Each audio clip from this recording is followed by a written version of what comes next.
Hey, everyone. Happy Saturday. So today we are going to talk about one of the great things about being in travel. So let's head on over to that and get started, shall we?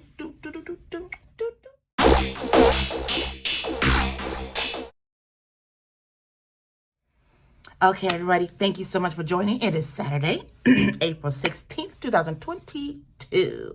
So I have been getting this question a lot. So I said, okay, let me go ahead and do a video because I don't want to just answer one question and then questions pop up everywhere else. So let's do this video and explain it about pay when it comes to traveling.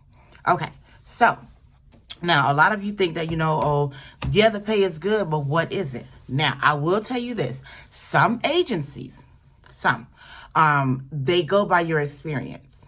Some of them. And depending on what's going on, like with the tragedy pay, because everybody's going on with the COVID and a lot of people are not even working. So they need a lot of extra help in a lot of different hospitals. They are going to pay you for that. I think it's called tragic pay or something like that, whatever. All I know is when they call, I'm going to go get it. I'm going to get to the money. So if you factor in what your hourly pay is. So this is how they break it down to where it adds up to a weekly pay. Now, if you look at your contract, in your contract, they're going to give you the breakdown of the entire pay. So I'm going to open up an example contract for you guys and go over it. And the contract is going to show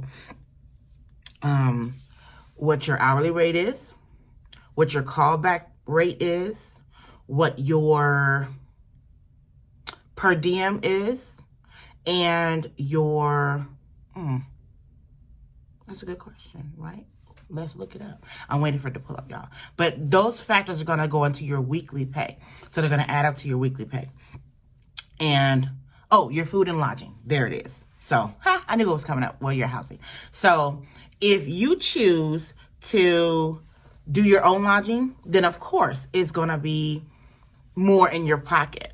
But if they do your lodging, then that money is going to come out of that lodging pay in your contract. So you might want to look it up to make sure that you are getting the right information, because you don't want to go in blindly. I'm telling y'all now, look at your contract, discuss everything with your recruiter before they get to the credentialing department, because the credentialing department, all they do is check your certifications.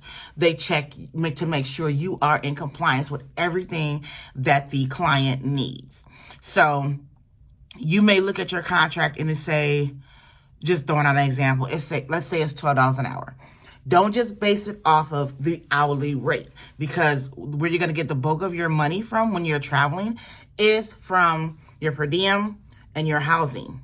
Those are the big factors. So they're going to tell you, okay, so you might see on, because I know it's mostly on Facebook, you'll see, we have a traveling assignment and the pay is $13.50 a week, right? So you're thinking $13.50 a week? Yeah, I want that. And that's where that breakdown comes in at. Your hourly rate based on your 40 hours or how many hours that you work, your per diem, which is your money given to you every day for meals and incidentals, and then your lodging pay. So depending on what state or region you're in, your lodging could be higher. So I am on the West Coast, far West Coast, and my lodging is according to, I believe, the housing market, whatever the cost of living is in that area. So your housing pay will go according to what region you're in. So if you look at your contract and your contract says, okay, so your housing is $200 a day. Just throwing that out there. So that is $1,400 a week, because you're going to be staying there 7 days. That's one whole week.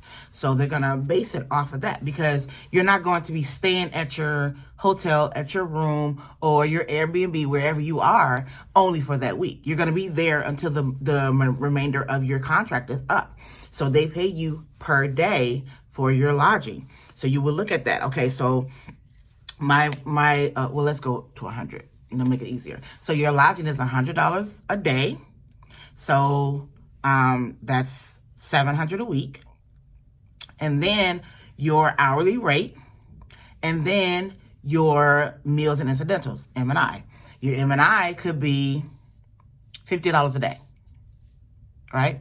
And also, remember, when you leave, like say you say, okay, well, I want to be off on these days, because you do have to tell them what days you're going to need to be off so that they can approve those days, so that, nobody was trying to put you on the schedule.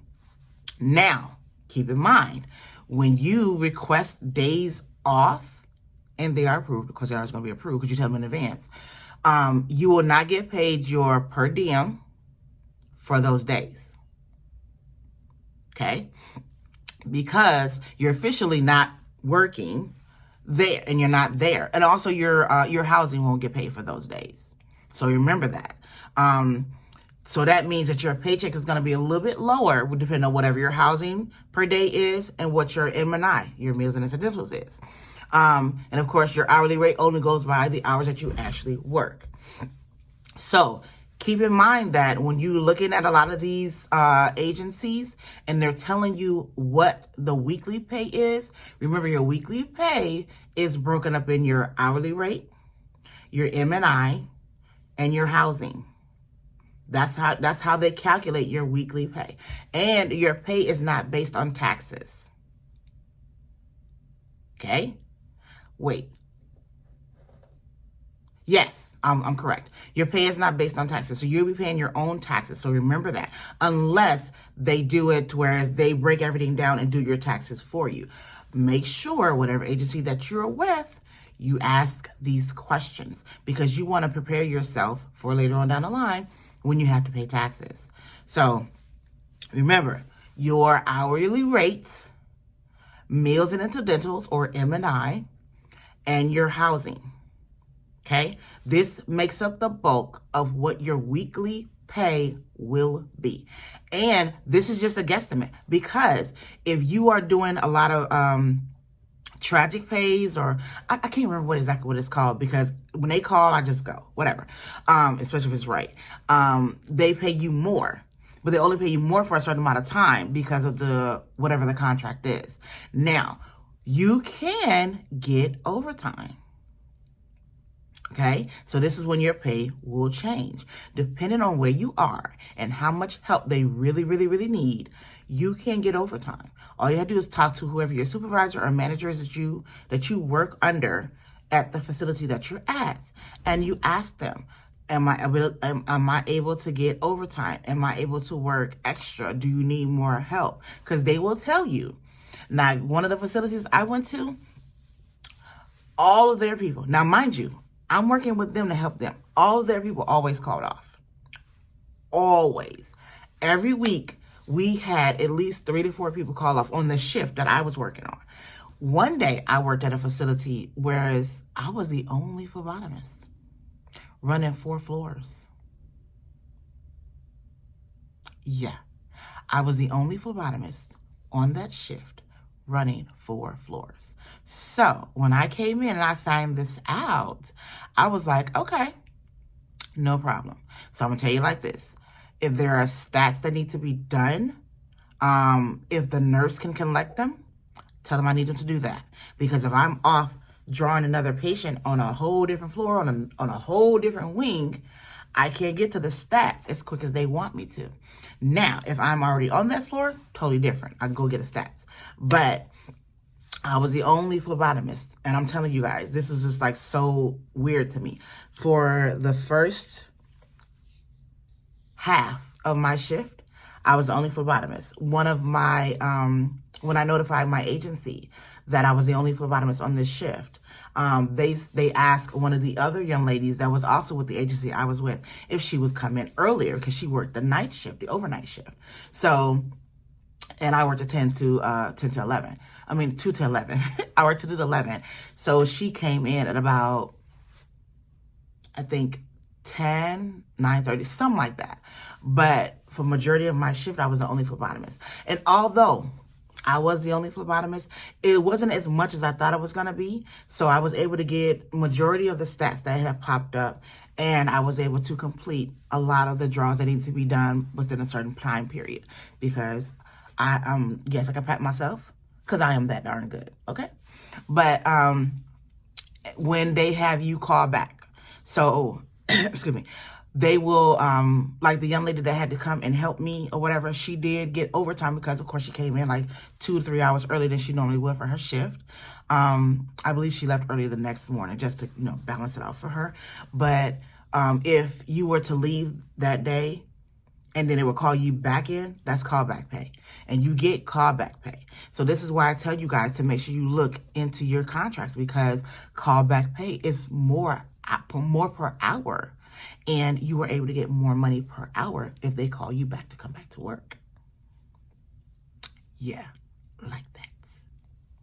So the answer to the question, pay is different for everyone.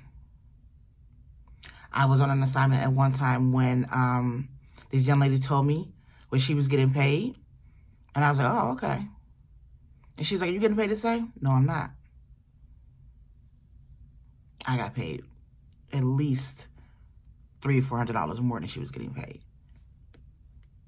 Because I negotiated my contract properly. When you negotiate your contract properly and you know your worth, you can get the pay that you desire. You just have to know what you're talking about. You just have to know how to work those numbers so they work out for you. This is why I say when you're looking at your contract, look at all the numbers.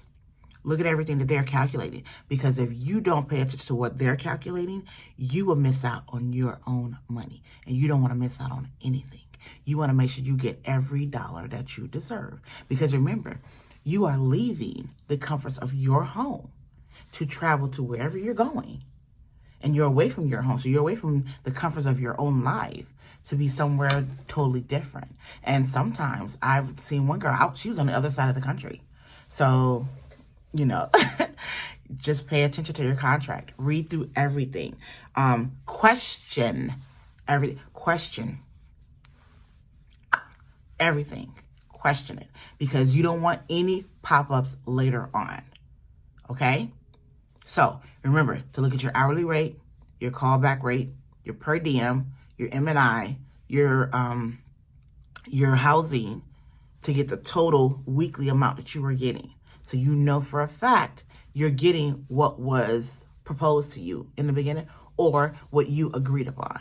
You do not want to walk away and leave money on the table. All right?